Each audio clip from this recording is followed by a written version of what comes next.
Good morning, good morning, good morning. Tayo ngayon ay magluluto ng ulo ng hipon. Ulo lang, walang kasamang katawan. Yan, pakita ko sa inyo. Ayan siya. Yan.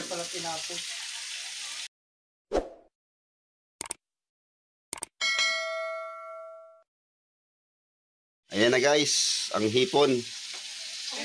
Ayan o. Ito yun siya. Ito yung ulo. Ayan o. Bali, tinanggalan na namin siya ng balat. Ito yung balat ng ulo. Yan. Tapos yan. Tapos yan natin sa harina yan. Sasaw-saw dito. Papagulungin.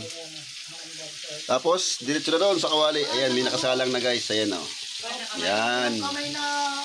Ayan siya o. And, ito na siya. O diba? Sarap o. Yan na siya. Malutong yan. Crunchy, crunchy yan. Yan o. Yan. Hindi. Yan.